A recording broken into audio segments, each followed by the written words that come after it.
it's really good that the discussion's been so proactive. I think what you're saying is fantastic. And as a commercial artist originally, and I have a child with disability, I look back at what art represents over the ages and through my study at school.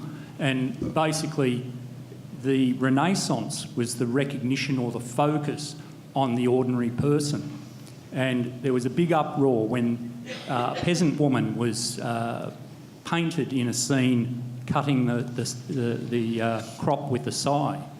I think we're coming towards a golden age in our culture now, but it's not about the subject matter.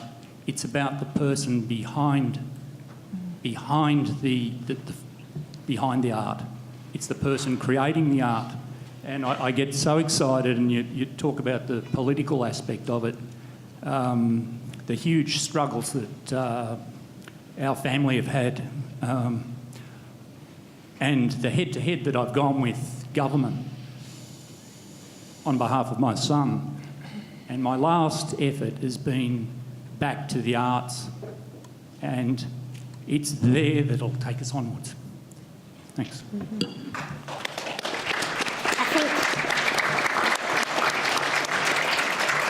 I think that's something that we can all agree on, that the arts is a fantastic vehicle for social change, and it's brought us a long way with getting the NDIS in place, and it has so much further to take us as well.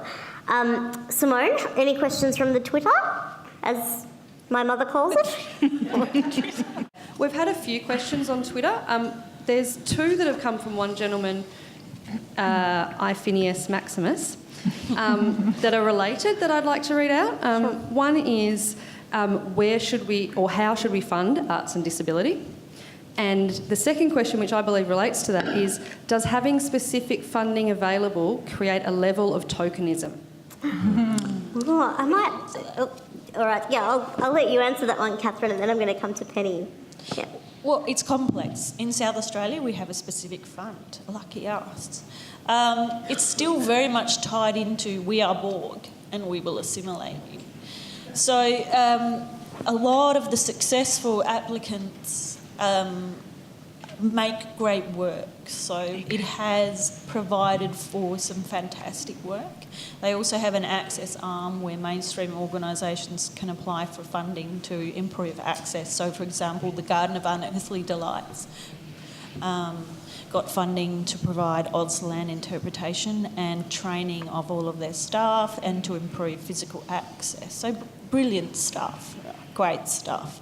But the fund in and of itself is still connected to very elitist and bureaucratic ways of doing things, and that the majority of big successful grants are still written by white, middle-class, able-bodied people, and they're the successful applications. And then there's still a barrier for people, particularly with learning disability, intellectual disability, autism spectrum disorders, to represent themselves in that application process. So it's not the answer, I don't think, in some ways. I think a dedicated access fund is brilliant to open up things for audiences and to open up venues to a massive amount of the general public who have an impairment who want to go and see stuff. Brilliant idea. The other idea of funding just disability arts is problematic and needs a lot of work because we are trying to butt two things together that aren't necessarily automatically compatible. So we have to really work through our processes. One way of doing that is, as Emma has said, is employ people with disability and disabled artists on panels as peers, as well as having people who can provide specific access. So, speaking from a place where there is specific funding, it worked to a degree, but it's not the answer. It's not the final answer. Do you want me Penny, to have a go at that one? if you could. Start yeah. with? Yeah. It's a really interesting question, and having listened to the comments earlier, particularly from Ross, I mean, frankly, I would rather that both Weird Arts Victoria and Tony, I'll join you in on this, I'll just verbal you a bit here, that we as funding bodies got our regimes right, our modus operandi inclusive enough and easy enough to deal with so that people from the disability sector and whichever part of that sector they come from, that they are able to access funding and access information and be, frankly, part of the mainstream, which is where the art deserves to be. I mean, there's no problem with, you know, to put it bluntly, there's probably as much crap art in the disability sector as there is in the mainstream sector, and vice versa. There's probably more very distinguished and interesting art in from this sector as you know, as there is from the mainstream. We are a cohort of human beings in this room, and there is a great deal of talent here and in the so-called mainstream sector. So I would prefer, I think, to try and get the overall access to funding made such that it is easier. I mean, I'm on the record in the past as saying, I think, you know, for whoever, government tends to make itself very hard to deal with. We don't do it deliberately. I mean, people like Tony and I don't sit there inventing barriers to entry. Quite the opposite. We'd like life to be easier and for the transaction costs of dealing with government to be lower. Unfortunately, the world is populated by auditors general, ombudsmen, and other, you know, glorious people who love to try and pick holes in the way we do public administration. And that does create issues for us, unfortunately, with regimes around accountability and transparency that we just have to put in place.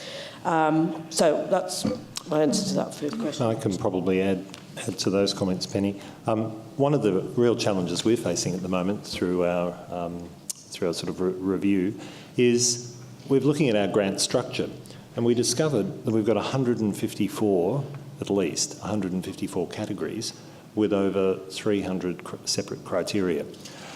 And while there's a lot of commonality across that, that has been born over many years of art form boards targeting specific needs to address things in particular sector. We're trying to reduce that to some common, a dozen or so sort of common funding areas, and ensure that all artists have the access to those funding areas, and that when an application comes in, it's not addressing a barrier or a compartment that we put up, but that we then bring together the best peers to assess that application.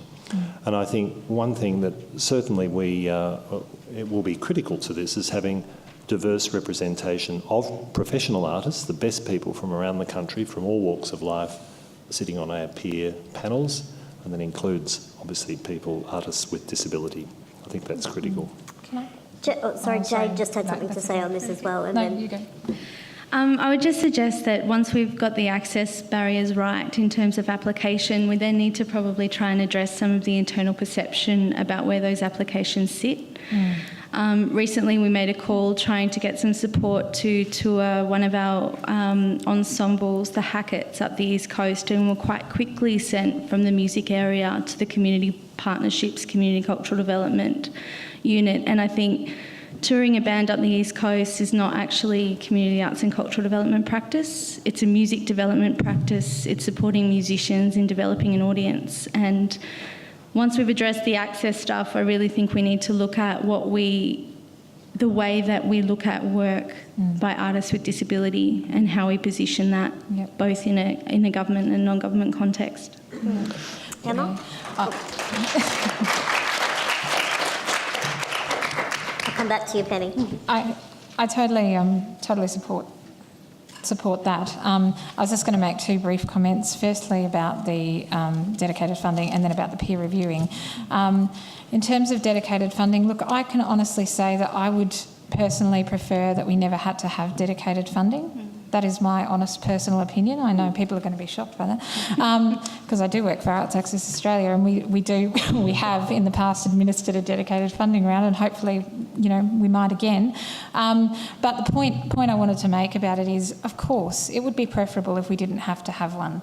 But what I would say is, in response to particularly what Catherine was saying about people being primarily white and middle class, is that what we found with the Cultivate program was that there are a number of people who wouldn't have necessarily, in some cases they would have been able to access Australia Council funding, but in some cases they needed some extra support, not in relation to professional development and in relation to access, and that's the reason that they applied.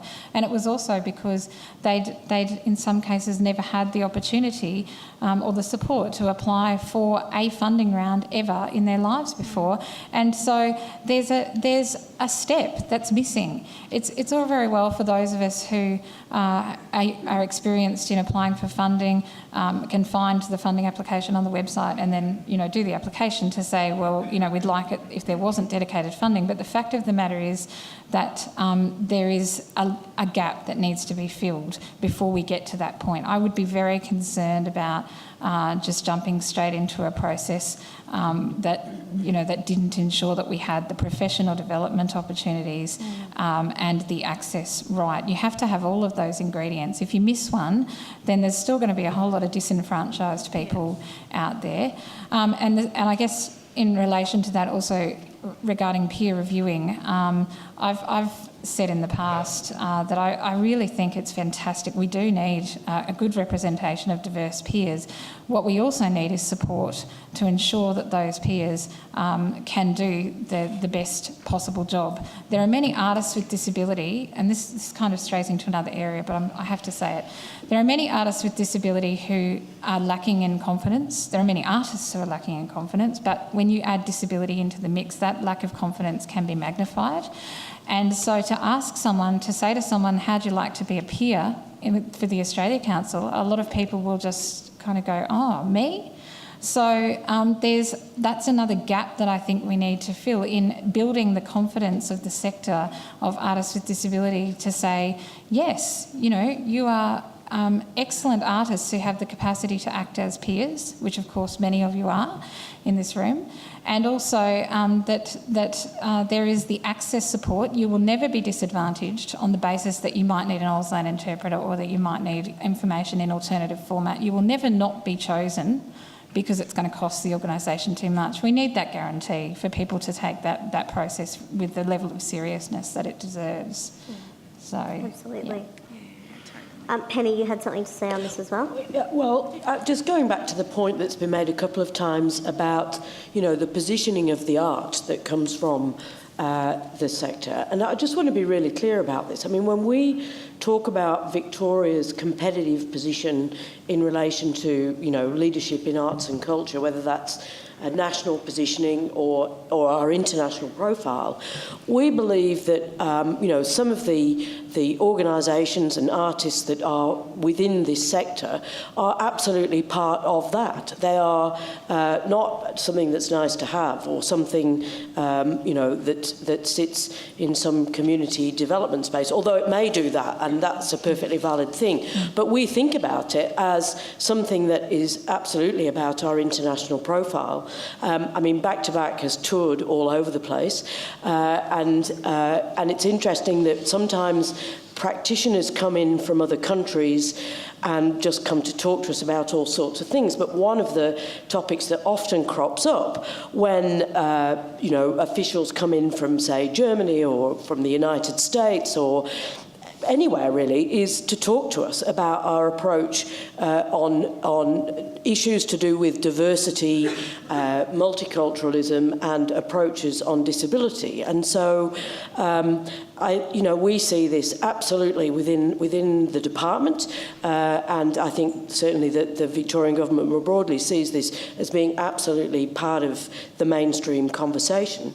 And if I could just add one other thing, I mean, I think we've mentioned the NDIS, and I don't think we should underestimate the potential impact of the NDIS in the potential benefit of that for people with a disability to participate in all walks of life, not just the arts, and the potential for that initiative to change perceptions. It's difficult to see it now because it's only just been introduced. But if you think back to other pieces of legislation which, have been fundamentally about, what the political scientists would call minority rights or something. Anyway, that'll do. And you go back 20 years, say, when we were all talking about gender-based discrimination or whatever, and things have changed very significantly since those pieces of legislation were enacted. A lot of that inclusiveness on some of those issues that were being debated 20 and 30 years ago is now part of our DNA and the way we deal with those things. So I think the NDIS, because of the way it's been framed and the thinking that's behind it, is going to be potentially of an enormous benefit how the broader community looks at the sorts of issues that we've been talking about tonight.